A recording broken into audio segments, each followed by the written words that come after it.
Oke, 40 tahun yang lalu saya dijamah Tuhan pertama kali. Waktu itu saya tidak butuh keuangan. Saya tidak sedang sakit tubuh. Tapi saya frustasi. Saya krisis identitas. Saya punya problem hubungan dengan ayah saya. Bukan berarti ayah saya jahat, gagal paham. Karena dosa itu bikin orang gagal paham, ya kan? Dan saya sudah bagikan, tapi ini dari angle yang lain. Saya dijamah dan saya tidak ketemu dewa. Saya ketemu Bapa.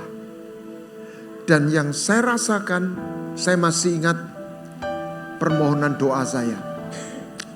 Tuhan, Engkau tuh cinta toh sama aku. Jadi bahasa saya bukan bahasa gereja. Karena saya belum bergereja. Dan yang saya rasakan kalau saya definisikan. Bukan cinta yang besar tapi umum, orang baik. Tetapi personal. Saya ketemu seorang bapak yang menyayangi anaknya. Gini aja Tuhan, kalau Engkau cinta sama aku, saya nggak pakai kata kasih, saya nggak kenal kata kasih. Ini sehari-hari kan ngomong kata sehari-hari kan dalam sekular kan cinta. Ya, kalau Engkau cinta sama aku juga mau cinta sama Engkau. Simple kan? Dan jangan ambil cinta ini dalam hati saya. Tiba-tiba seperti gelembung, saya dipenuhi aliran kasih. Saya nangis kayak anak kecil.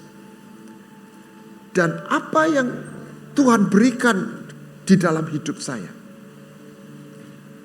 is a new heart. Saya tidak dapat duit. Saya dapat satu pertolongan secara fisik. Tetapi kalau saya bahasakan, saya tidak bisa membahasakan sebelumnya. Dia berikan saya hati yang baru. Hati yang kalau dunia bilang aneh. Dan dari sanalah saya mengikut Tuhan. Bukan karena peraturan. Bukan semata-mata saya tidak mengecilkan masuk surga. Karena saya ketemu seorang yang 1%, bukan seorang. Mengasihi saya secara pribadi.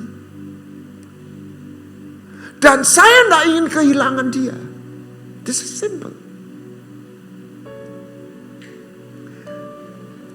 Saya diberi tema revival. Saya nggak akan ke sana, tetapi istilahnya itu bibitnya dari mana?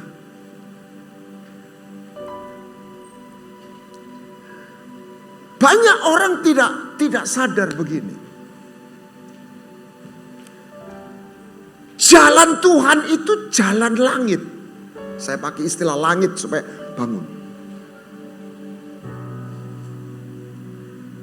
Manusia bumi nggak bisa ikut jalannya langit. Loh, ini logika aja.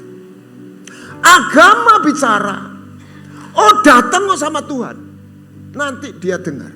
No, saya berdasarkan Alkitab. Sebab darah daging tidak bisa ambil bagian dalam kerajaan Allah. Oh doaku tidak didengar. Gimana dengar? Nyampe aja belum. Coba kita pikir, kita bisa nggak datang ke ruang kerjanya Pak Prabowo? Nggak bisa. Yang bawah nggak bisa menghadap atas ujung-ujung. Kecuali nyampe yang atas kasih izin. Oke, suruh datang. Atau lebih lagi yang atas kepingin ketemu. Kalau saya balik, Prabowo mau ketemu kita. Bisa nggak? Satu persatu. Tinggal gubernur, wali kota, camat, lurah, RT, RW mana. Kenapa saya mengalami itu? Saya tahu persis bukan saya pilih dia.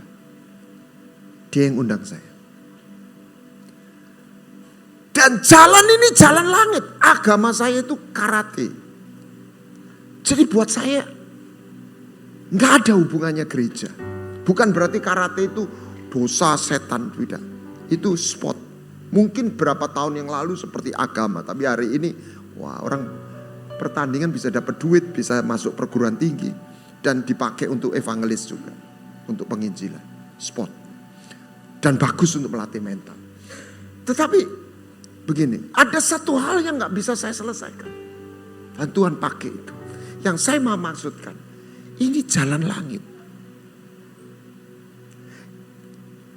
Kita bisa, bukan itu, nggak perlu. Kita bisa ngalami hal yang kita bersemangat.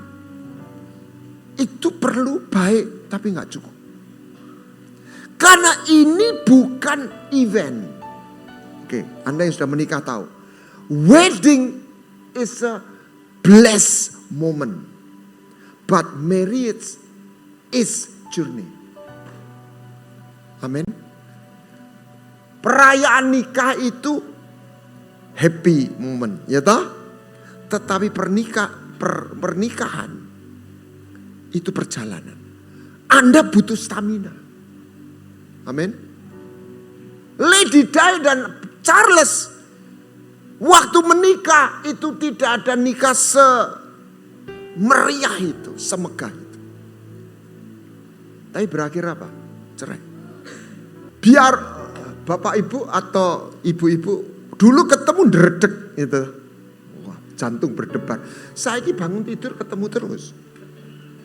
Nggak berubah, cuma ya berubah tambah tua ya. Gitu.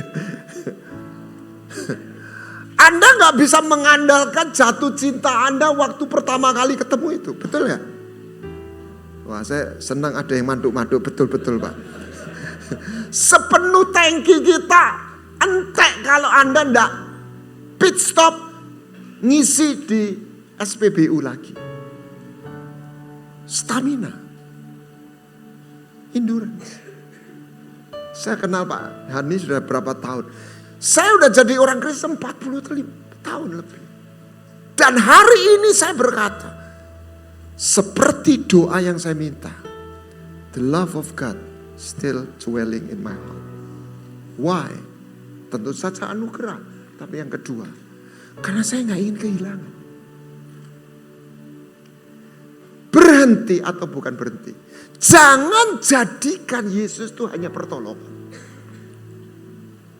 Kalau Yesus pertolongan, ketika grace blessing diberikan, dia dengan atau tanpa dia jalan, orang lupa. Contohnya siapa? Salomo. Itu grace. Wah, sugih, pinter, hebat. Tapi dia ninggalin Tuhan. Betul ya? Apa bedanya Saul sama Daud? Minyaknya sama. Pendetanya yang nabiskan sama hebatnya. Samuel. Yang beda tabungnya. Itu menggambarkan Saul menerima semua event pengurapan. Anointing. Saya bisa lebarkan. Berkat. Tanpa perjanjian. Dan dia gak pernah punya hati yang baru. Sehingga ketika posisi blessing itu diterima, itulah tujuan hidupnya, itulah hartanya. Daud menerima dengan tabung tanduk. Pernahkah kita mikir? Untuk buli-buli tersedia, nggak perlu ada yang mati. Kan itu barang mati, benda. Tapi untuk tanduk binatang tersedia wadah, harus ada binatang yang sembelih. This covenant.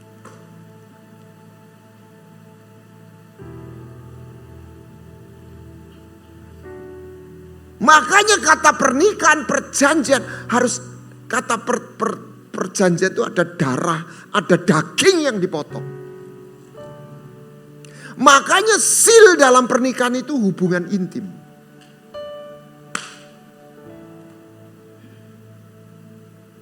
Seks.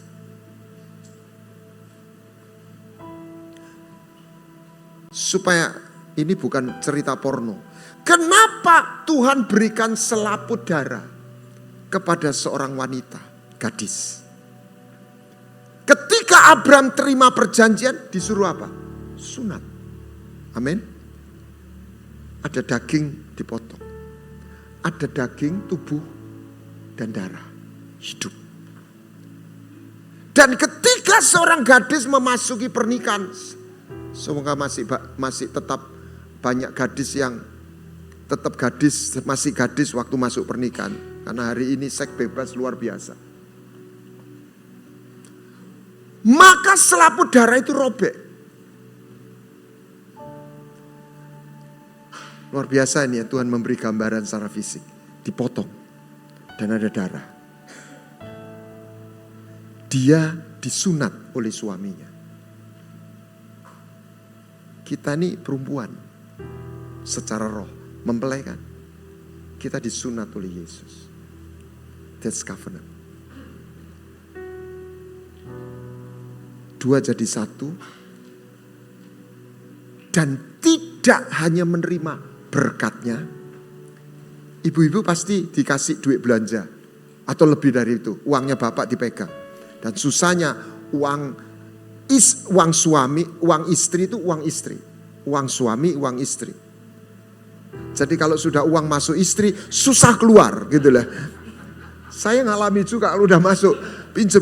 Loh itu kan gitu. Balik noten. Oh Tuhan Yesus. Saya melihat bapak-bapak ketawa, pengalaman kita sama. Ya sudah, kita sayang, ya sudah SPPN. Tetapi artinya dua jadi satu. Ada bukan tangannya saja, bukan uang belanjanya saja, tapi hidupnya. Makanya istri punya anak. Pria itu apa? Pemberi benih. Jadi Adam pertama pemberi benih, jadi umat manusia. Yesus Adam terakhir memberi, dia apa? Life giving spirit. Itu bahasa Indonesianya enggak keluar. Memberi benih secara roh. Itulah hati yang baru.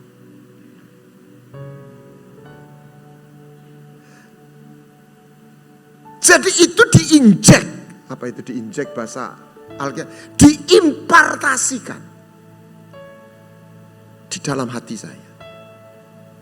Itulah yang memampukan seperti kata Yeskiel 36 ayat 26.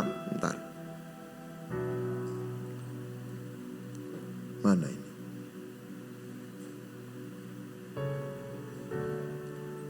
Slide nomor 3. Nomor 3, tolong tayangkan.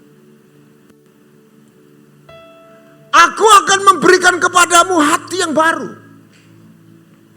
Roh yang baru dalam batinmu. Sehingga kamu menuruti segala ketetapanku. Bukan karena sekedar peraturan. Karena peraturan itu guidance, itu pagar. Tapi tidak membuat orang ikut peraturan itu. Kalau diawasi, diikuti. Anda ada lampu merah, hijau, berhenti nggak? Berhenti. Waktu jam 8 sampai jam pagi sampai jam 9, jam 10 malam. Jam 12, jam 1 pagi. Toh? Nah, itu. Itulah Taurat. Dari luar. Anda nggak bisa ikut Tuhan cuma dari luar. Luar itu perlu. Tapi kalau luar tok nggak cukup. Anda dan saya harus minta hati yang baru. Dan benih itu yang mengubah keberadaan Anda. Yang membuat kita ikut. Kenapa Kaleb bisa mengikut Tuhan umur 85, dia gak berhenti. Dia mengikut Tuhan dengan segenap hati. Amin. Dikatakan sebab dia punya roh jiwa yang berbeda. Bukan lebih banyak peraturan yang dia memahami. Semua Semoga dari sana Anda Tuhan berikan aku a new heart, a new spirit. That I may follow you fully. Makanya perlu ditanamkan sekaligus ditahirkan. Aku mentahirkan kau. Sebab kalau tidak ditahirkan, itu batu-batu membuat benih itu gak bertumbuh. Nangkap saudara? Gak tumbuh. Sebab benih itu yang menyatakan keberadaannya. Setiap makhluk itu punya DNA. DNA itu yang memampukan Anda. Anda bisa baca tulis? Ya. Kenapa? Sekolah Pak? Ya. Tapi yang paling penting karena Anda dan saya manusia. Amin. Saya tuh kalau lihat anak kecil yang pinter ngomong, saya kagum sama Tuhan. Wih, cilik bisa ngomong Inggris, Indonesia, papa. Itulah kucing gak mungkin. Loh betul lah. Itu karena dia manusia.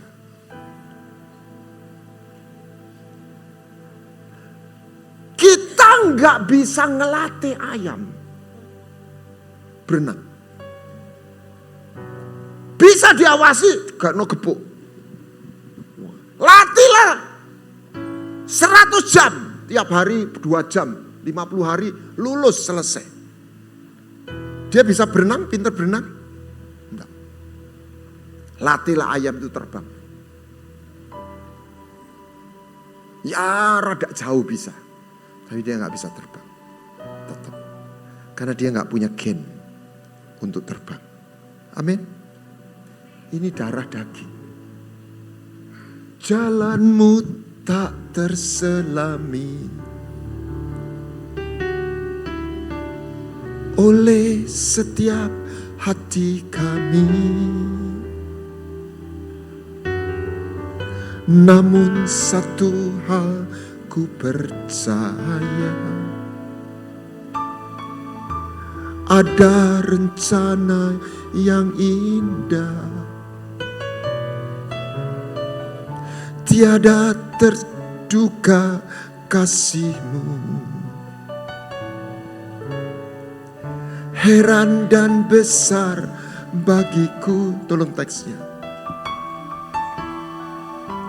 Arti kehadiran-Mu selalu nyata di dalam hidupku.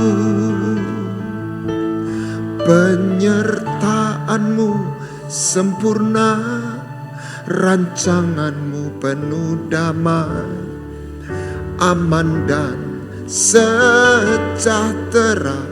Walau di tengah badai, ingin ku selalu rasakan keindahan. Arti kehadiran-Mu Tuhan.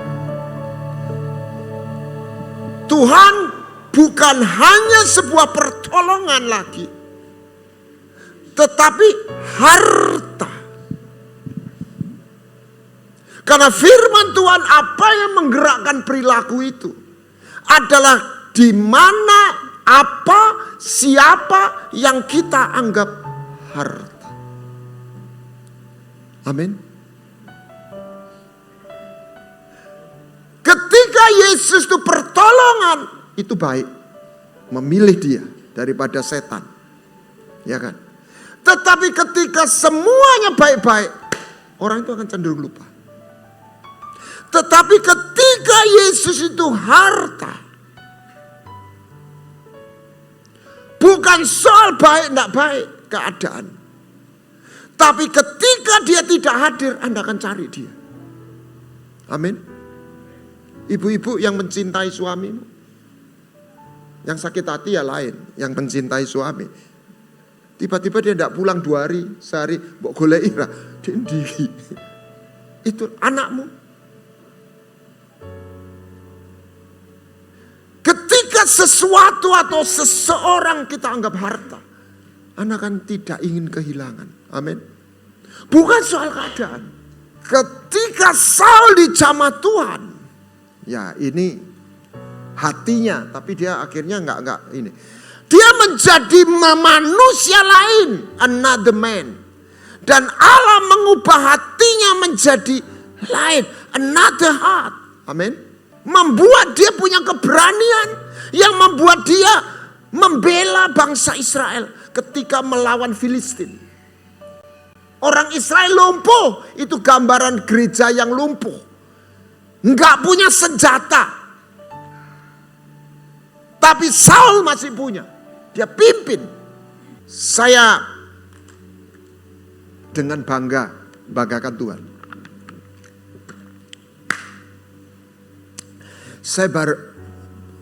Apa perbedaan Yesus dengan pemimpin agama lain? Ketika seorang rohaniwan agama lain berkhotbah,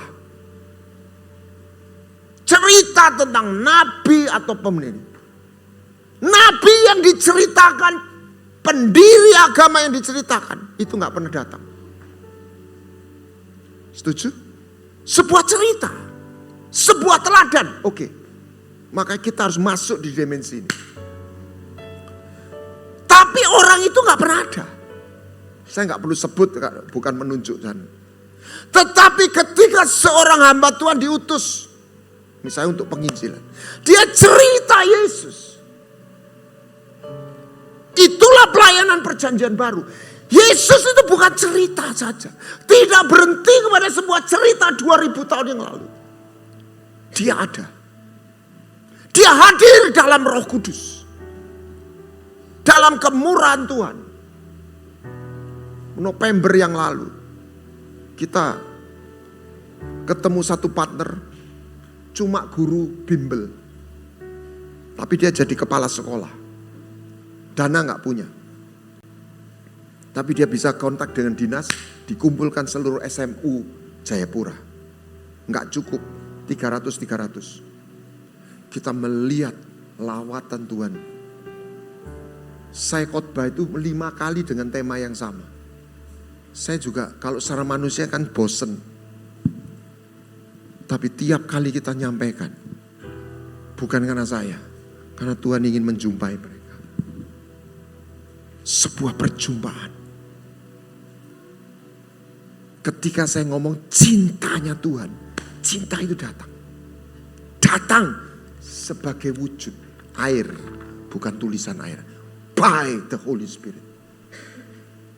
Dan ketika itu menyentuh dan orang mau nangkap, dia tinggal dan di situ Anda dan saya diberi hati yang baru. Bapak Ibu yang mengalami sebuah pergumulan, saya tidak ingin terlalu ini ya, jangan terlalu. Tapi begini, temukan bukan hanya pertolongan, temukan perjanjian. Saya tidak katakan orang Kristen gak punya perjanjian.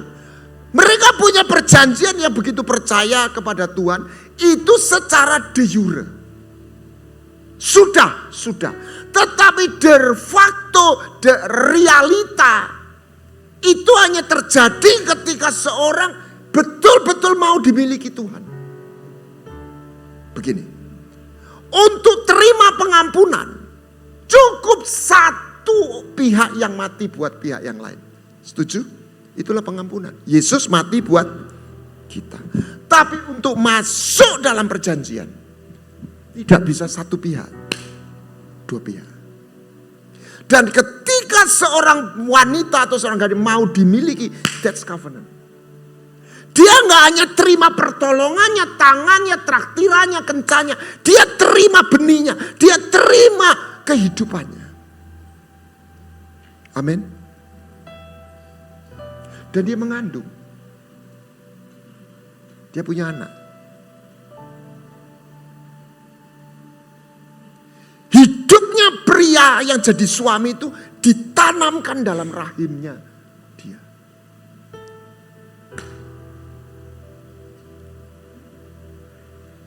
Bapak-bapak, bayangkan Anda seorang wanita. Kita menerima benih dari Tuhan. Disitulah, ibu-ibu, Kalau bapak sumpek atau ada sesuatu, ibu kerasa enggak? Kerasa. Karena Anda sudah menjadi satu dengan suamimu.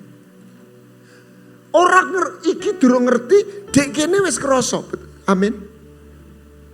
Makanya istri itu kalau suami selingkuh biasanya kerasa dhisik. Cuma tidak bisa ngerti. Iya apa kono tahan. Tapi dia bisa kerasa. Karena kehidupannya masuk di situ. Terhubung. Nah, saya mendapati ketika seorang masuk dalam di situ. Itu yang saya namakan urapan kefefet. Dan itu real, saudara. Nangis, so. Datang dia.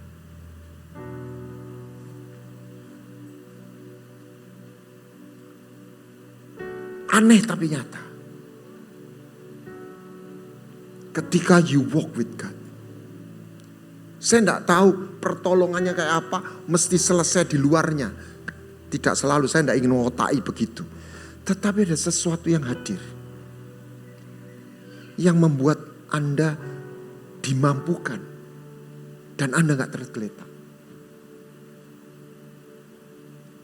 Begini Bapak Ibu Saudara. Tolong diikuti.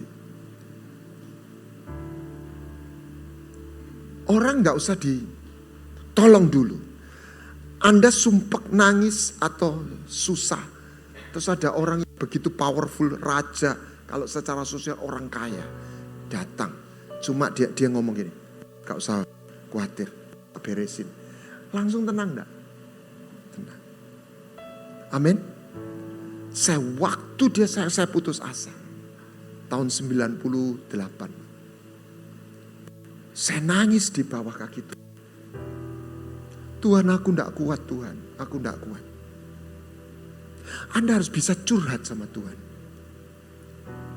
Ngomel itu dosa. Tapi curhat enggak dosa. Lu betul enggak? Amin. Nangis sholat. Wis gak kuat. Di bawah kaki Tuhan. Begini Bapak Ibu Saudara. Saya baru nulis buku tentang kerajaan. Apa bedanya republik sama kerajaan? Kalau republik, urusan nasib rakyat itu di tangan rakyat. Lah salah milih ya urusan deh. Gitu. Maka yang milih kak rakyat itu secara teori. Tapi kalau kerajaan, kemakmuran, keberadaan rakyat itu tanggung jawab siapa? Raja. Amin. Amin. Tuhan, aku ini rakyatmu.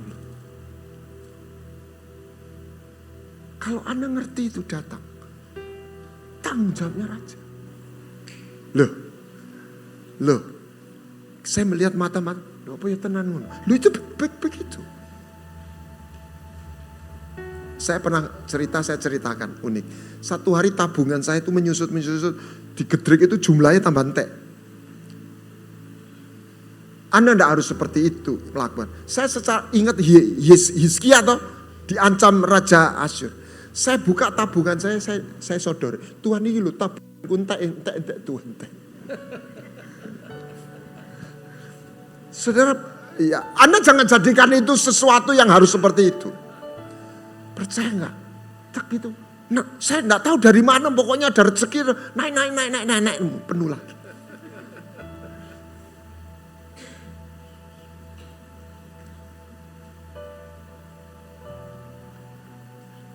Ketika orang jadi milik Tuhan.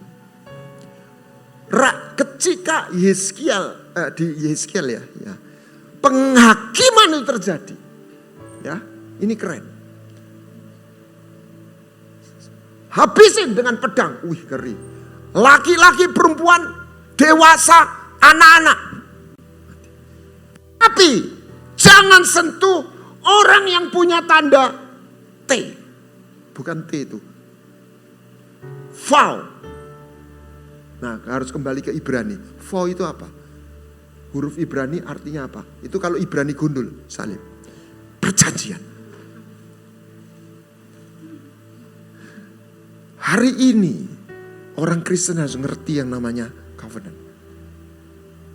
Tapi untuk Anda masuk dalam realita.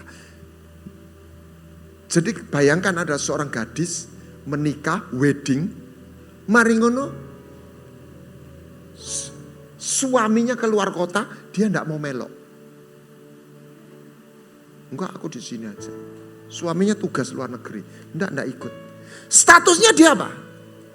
Tetap istri. Tapi dia mengalami enggak realita sebagai istri?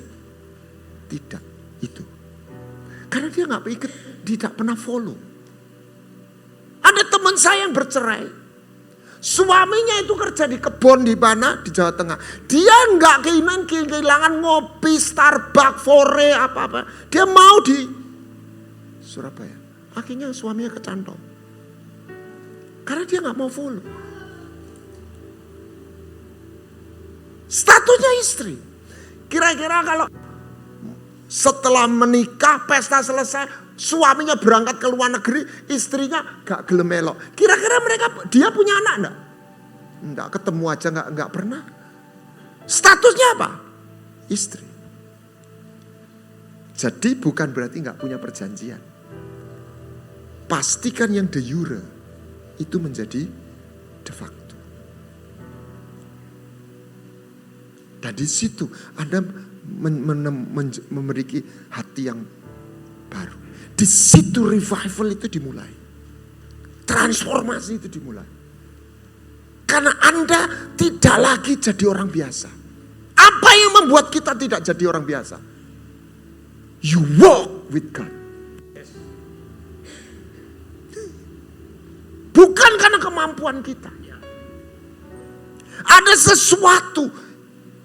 Dan itu dalam satu kepenuhan. Orang bukan beriman pun dia bisa melihat. Tak santet kok gak mati. Tak gatai kok gak bangkrut. Loh. Itulah Ishak. Marketnya direbut. Buka market baru. Ini mata air kan? Direbut lagi. Kalau bahasa sekarang kan direbut toh. Customernya. Buka lagi. Tidak kehabisan. Bukan berarti Ishaknya mengalahkan si Abimelek sama panglimanya itu sampai pisau apa itu. Akhirnya datangi. Ishaknya sebenarnya manusia. Kowe lha apa teko rene? Kowe ora seneng karo aku kok. Wong mata airku mbok pek beberapa kali. Yang terakhir kan disebut Rehobot itu. No. Kita gak musuhan. Kita koncoan aja. Apa? Kami melihat Tuhanmu itu menyertaimu. Orang kaya itu banyak sahabatnya. Saya tambahi, orang hoki itu juga banyak sahabatnya. Saya kepingin ketularan hokinya. Hikmat orang miskin pun dihina. Betul? Orang lah apes terus. Orang ya, kecuali yang berbelas kasihan. Kalau koncoan, cuma koncoan, ya mau lah. Enggak, bukan mau. Artinya, ini secara manusiawi.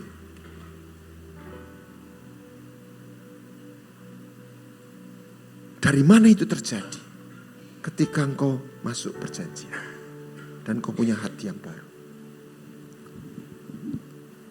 Bagaimana kita mampu seperti itu? Kita, ini yang terakhir. Kita harus mengalami dikasih Tuhan dan kehadiran kasihnya itu personal. Ibu dulu waktu masih gadis pernah ditraktir rame-rame enggak? Pernah toh ya, konco atau betul ulang tahun. Dengan traktir rame-rame hidupmu berubah enggak? Enggak. Tapi waktu diajak kencan sama bapak, dia ditembak, diajak jadian, hidupmu berubah enggak? Berubah. Sebab kue dipek, Bu. Dipek toh, Bu? Dipek. Orang cuma ditraktir. Dipek. Katakan dipek. Kita ini selalu ngomong cintanya Tuhan tuh free. Traktirannya kan gratis toh. Kencannya nggak bayar toh. Nggak bayar. Risikonya bukan bayar panganane, risikonya dipek. Loh betul nggak Bu? Kalau bayarnya enggak. Itu loh Bapak Ibu Saudara. Bapak-bapak tolong dukung saya. Kalau ada seorang gadis di Cak Kencan mau diajak jadian mau, itu mencekno Bapak Ibu Saudara. Loh betul nggak? Nah, ojo rame-rame. Banyak orang Kristen seperti itu. Loh kan begitu. Soalnya risikonya begitu dia mau, dia kehilangan fansmu. Ibu-ibu punya fans toh dulu. Nah, begitu jadian sama bapak, Anda harus rela kehilangan fans. Loh betul nggak? Ada yang jujur, ada yang pura-pura nggak tahu. Itu risikonya. Secantik apapun Anda, sebanyak apapun fansnya, begitu Anda jadian, Anda kehilangan fans itu. Tapi zaman sekarang susah, masih dikejar juga gitu. Oke. Nah, ini yang terakhir. Rasakan, kita terjebak berusaha mencintai Tuhan. Itu ya sebenarnya baik. Tapi dasarnya enggak bisa gitu. Saya enggak tahu, ada contoh gini. Kalau ditarik, oh ini nih, safety belt. Kalau mau tarik, mut gitu. Nyedat, malah nyedat. Jadi Anda harus ada caranya. Slow.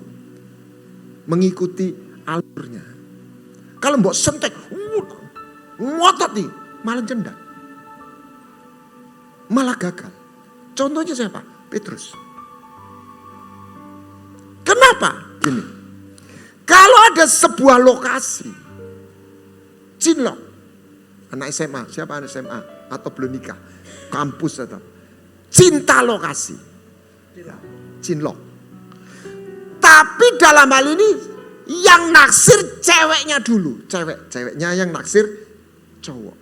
Saya ambil pinjam istilahnya Edis TV. Itu berat saudara, berat. Sebab ceweknya mau dandan menor, seksi, caper. Belum tentu cowoknya ngelirik. Soalnya sing naksir cewek. Cowoknya enggak lopo. Mau apel, saru orang bilang. Ya toh, mosok cewek ngapeli si cowok. Oke? Nah, yang ini semoga ini pengalaman ibu. Tapi kalau si cowok yang naksir duluan, cewek itu nggak usah repot-repot, nggak usah juara kelas, nggak usah dandan menor, cukup senyum kasih kode. Loh, betul nggak? Terus dia akan ngajak kencan, Anda ditembak. Cukup satu kata pakai bahasa Jawa, mantap. Jawaban heeh. Betul gak? Nah coba, ayo kita rubah paradigma kita. Sing naksir disian ini Yesus atau kita? Yesus. Kita nih sok naksir Yesus, raiso. Saya sebagai hamba Tuhan, Anda harus percaya, saya belajar, berusaha mengasihi Tuhan. Oke? Tetapi perjalanan iman saya tidak pernah saya berani, yang saya andalkan bukan cinta saya sama Tuhan. Gampang merucut. Yang saya andalkan cintanya Tuhan sama saya. Tapi saya meresponi. Tapi saya tidak membakar, aku cinta Tuhan. Gak kuat sudah. Kita bisa mengasihi Tuhan ketika kita mengalami dicintai Tuhan. Percayalah. Nah, izinkan dia mencintaimu dengan risiko. Kuwi dipek. Ojo lirik-lirik. Jangan kencan sama pria lain. Itu yang dimakan dunia. Bukan bumi loh. Bumi Tuhan cinta. Fisiknya cinta. Sistemnya cinta.